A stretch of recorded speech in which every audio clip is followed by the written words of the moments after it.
Hey, welcome to week 7 of Explore the Bible. Today we continue in our study in the book of Genesis and looking at the story of Jacob. So I hope you've enjoyed this. It's been kind of a weird deal, hasn't it? There's the ups and downs, and then there's these curves and all of this in his story. It's a great story for us. I think, it is part of the real life of Scripture. Before we look at the passage, if you haven't already, be sure and subscribe. Hit the little subscribe button, the like button. Appreciate it if you do that. If you've got a comment or a question, or you just want to tell us where you're watching from, we always love to see that. Seeing it from all over the nation has been really neat. And then if you want to give to support what we're doing, you can go to this website at give.exposedtochrist.com, and you can help support our teaching and the mission work that we're doing. All right, let's dive in to Genesis chapter 32.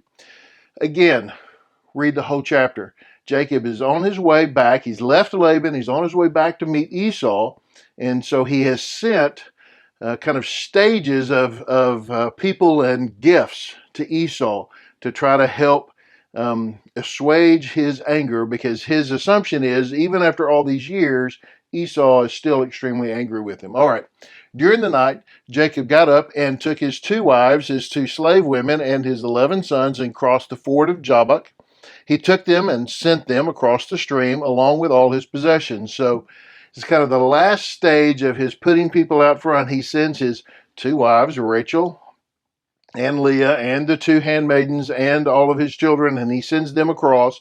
He goes back, it appears, he goes back, and he is now kind of by himself, all alone by himself. And then this is what happens. Jacob was left alone, and a man wrestled with him until daybreak. When the man saw that he could not defeat him, he struck Jacob's hip socket as they wrestled and dislocated his hip. And then he said to Jacob, "Let me go, for it is daybreak." But Jacob said, "I will not let you go unless you bless me." All right, so Jacob, again, he's all alone. And then he has this, I don't know what we call this. This is a pretty weird experience, right? A man, it says, wrestled with him all night long until daybreak. Wasn't just some random man. That appears obvious, right? And Jacob even, and we see this as we get farther into the next chapters, we'll see this, but there's this sense, this is a representative of the Lord, not an angel, a man who represents the Lord, who is there, and they're wrestling. And it appears there is a physical wrestling taking place, because it says that Jacob had his hip socket hit while they were wrestling, and his hip got dislocated, which is painful, extremely painful, right? So it's like this guy, Jacob, he could not be defeated. Jacob could not be defeated.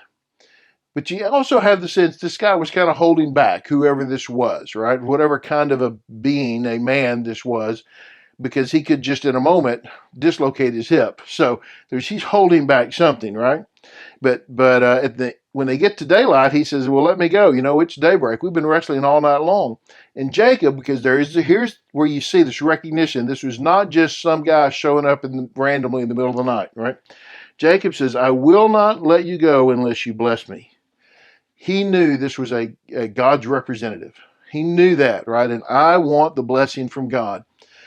Here's the thing that we have to acknowledge about Jacob that comes out here. I mean, there are several things we ought to acknowledge about him, period, right? First of all, Jacob has not been an upstanding man in his lifetime. There are so many things that he's done. He's named the deceiver, right? And we know he tricked his own father, Isaac, out of the blessing that that was supposed to go to Esau. He tricked him out of that. He was a mama's boy. I mean, we know there's issues, right? But we also know that Jacob is a man who's complicated, and yet has a dogged determination about him that is noteworthy. He worked 14 years to get his wife Leah, to get Rachel, after working 7 to get Leah, another 7 to get Rachel. So there was a dogged determination about him, right? He was going to get what he wanted. He worked hard for that. There was an intentionality to him, a perseverance about him that is laudable. Even as he dealt with his father-in-law Laban, his willingness to stick things out. We saw with the sheep in last week. He hung tough. He didn't give up. And here we see this with this man. He says, "I am not going to let you go until you bless me. I want God's blessing on my life. And what we have seen happen in his life is there's this turn occurring in his life, isn't there? Okay. The man asked, "What is your name?" "Jacob," he replied. "Well, your name will no longer be Jacob." He said, "It will be Israel, because you have struggled with God and with men and have prevailed." Then Jacob asked him, "Please tell me your name." But he answered, "Why do you ask my name?" And he blessed him there. Okay. He says, "What are your name? What's your name?" He says, "My name's Jacob." And he says, "Not anymore. You're no longer Jacob." He says, "You're going to be Israel." And what does Israel mean? Struggled with God. You've struggled with God and have prevailed. Now, and struggled with men too. He did that. We know that, right? But here we have this: you're struggling with God in the metaphorical sense. It's been a struggle, but you're going to come out on top in this, that there is going to be a blessing that's going to come to you. And we see that in the end, he blesses him there. It's kind of funny, isn't it, this name? I don't know if we ever really think about that as we're reading the New Testament story of the nation of Israel, but their name means struggled with God. And when you see what happens in the life of Israel, it makes sense, doesn't it? They are forever in a struggle with God, whether it's the people in the 40 years in the wilderness, whether it's going into a Babylonian captivity. I mean, or all the things that happen in between and the conquering the problem. I mean, there's so many things, right? It was a struggle. They struggled. And I had this sense that God struggled with them as well, right? There is a struggle that takes place. And this is Jacob. And he says, now, as we go forward, you'll almost see those two names interchanged often. But this is Jacob, Israel, the struggling with God. And there is a sense where there is this positive side of that, right? You struggled because you wanted the blessing. And so he gives him the blessing, which tells you he wasn't just some regular dude, right? So then Jacob named the place Peniel, for I have seen God face to face, yet my life has been spared. The sun shone on him as he passed by Peniel. This is, don't get confused. This name and this name basically the same, okay? Limping because of his hip. That is why still today the Israelites don't eat the thigh muscle that is at the hip socket, because he struck Jacob's hip socket at the thigh muscle. Okay. Peniel means basically I've seen God. I've seen God. This was physical nature. We talked about that.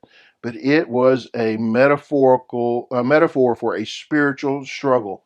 And we've seen this for Jacob, right? This turn that's happening in his life. And he's like, look, I survived.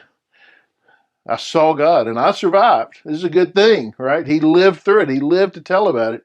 I wrestled with God and I'm still alive. For Jacob, this turn in his life has been long.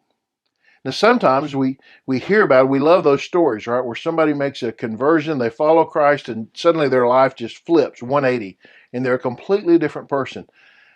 But those testimonies they're not regular. Those are not the norm. That's not the majority of people's testimonies. For most people, this turn is very long. And even for those who see some drastic changes, there's still a long turn. For Jacob, it's been a long turn, right? Since he went out to get away from Esau, and he had the confrontation, the meeting in Bethel, where he names that place Bethel, the house of God, and then all the time that he spends with Laban, and we've seen the change that's happening in him, right? And even here now, it's like he's going back to see Esau, and he's trying to prepare things because he thinks Esau is going to be really angry with him, rightly so. And he's wrestling with God here because he is turning. He is not the same guy coming back that he was when he went out, and that's good, isn't it? His turn wasn't like the prodigal son who has this moment in the pigsty. His turn was long. There was a long arc to his return to the Lord. But here he says, I have seen God face to face. And then I love this in verse 31. The sun shone on him as he passed by. So as he gets ready, he wrestles all night long. In the morning, he gets the blessing. He loads up now. He's going to go and be with his family, crossing over the river, and the sun is shining. There's been a change in his life. The sun shines brightly on Jacob now as he heads back to be with his family and to go meet his brother Esau, whom he wronged, and he will admit that he's wronged. So a great story of of coming back. And so as you think about discipleship, look, for most of us, our return or our turning towards the Lord is long. There's a long arc. So we have to be persistent. We have to persevere through that. We have to want it. We have to be intentional. We have to do things to get there. And when we do, God honors that in our lives, right? We want to get to that place where the sun is shining on us. Thanks so much for watching. I hope that's helped as you study, as you teach. God bless you for doing that. Be sure and subscribe, like, comment, share. Tell us where you're watching from. We'll see you next time.